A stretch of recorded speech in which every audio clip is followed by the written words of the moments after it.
There are men who fight for money, fame, or power. And then there are men like Jason Statham's Michael Ward, a man who fights because his soul demands it. In The Savior, Statham isn't just playing another action role. He's embodying a question that haunts every man who's ever fallen. Can redemption still exist after you've lost everything? The film opens with the silence of regret, the kind that follows a man who's done too much, seen too much, and bled for causes that turned to ash. It's not about the war he fought. It's about the one he carries inside. Jason Statham's performance is raw, stripped down to something almost painful to watch. You can see it in his eyes before he even speaks. The guilt, the weariness, the refusal to stay broken. Michael Ward was once a covert operative, the kind the government denies exists. But one mission, one mistake, cost innocent lives and turned him into a ghost. A ghost who walks among the living, hiding in the shadows of a forgotten world. But ghosts don't rest forever, especially not when evil starts wearing familiar faces. When news breaks of a human trafficking network operating beneath the polished surfaces of the city, Ward's past crashes into his present. A young girl has been taken. Her father, an old ally, reaches out to the one man the world has forgotten. Ward resists at first.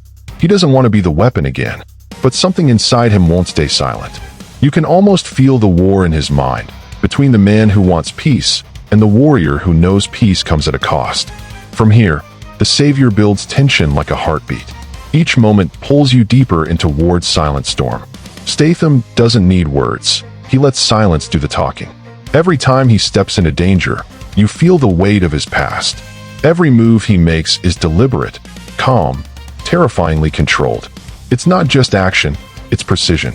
And that's what makes this film so different. It's not about how loud the explosions are. It's about how heavy the silence feels between them.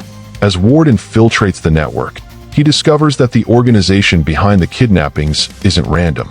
It's the same shadow group that orchestrated his downfall years ago. The same men who left his team for dead. And now, they've taken a child, a symbol of innocence, to bait him out. They don't want to destroy him. They want to break him completely. But what they don't realize is that a broken man who's found purpose again is unstoppable. Jason Statham's acting here transcends the script. He's not just performing. He's bleeding conviction. Every glance, every controlled breath shows a man who's tired of running from himself. The cinematography mirrors his state of mind. Dark, restrained, almost claustrophobic, until the moments of violence erupt like thunder. You never see them coming. They hit you. They shake you. Then they vanish, leaving you breathless. Halfway through, the Savior shifts from a revenge thriller to something deeper, a story of forgiveness. Ward begins to realize that saving the girl isn't about undoing his past. It's about proving to himself that even in a world filled with betrayal, there's still something worth protecting. This is where Jason Statham's presence becomes magnetic. You can feel that pain, the kind that doesn't scream, it burns quietly. He's not chasing redemption anymore. He's becoming it. As he digs deeper, allies turn into enemies, and enemies reveal motives soaked in corruption. The line between justice and vengeance blurs. The film's tension never releases. It keeps your heart in a constant state of unease. And in that unease, you start to see yourself in Ward. We all have regrets, mistakes, things we wish we could undo. But courage isn't pretending they never happened. Courage is standing up despite them. Then comes the confrontation, the kind that defines every Statham classic. But this time, it's not about who throws the hardest punch. It's about who has the will to stand when everything collapses. Ward faces the man who betrayed him, not with rage, but with resolve. And that's when you realize the real power of the Savior. It's not about victory. It's about inner peace. The final act hits like a tidal wave. Every secret, every buried truth, every scar comes crashing forward. The girl is saved, but Ward's mission becomes more than that. He exposes a system, dismantles a syndicate, and in doing so, redeems the lives lost to his past failure. Yet even in triumph, the film doesn't give us comfort. Statham's character walks away alone, silent, vanishing into the horizon. But this time, it's not running. It's release. You sit there after the credits roll, not cheering, but thinking. Because The Savior isn't about Jason Statham saving the world. It's about saving the human spirit from collapse. It's about showing that courage isn't loud. Sometimes it's quiet. It's the decision to get back up, even when no one's watching.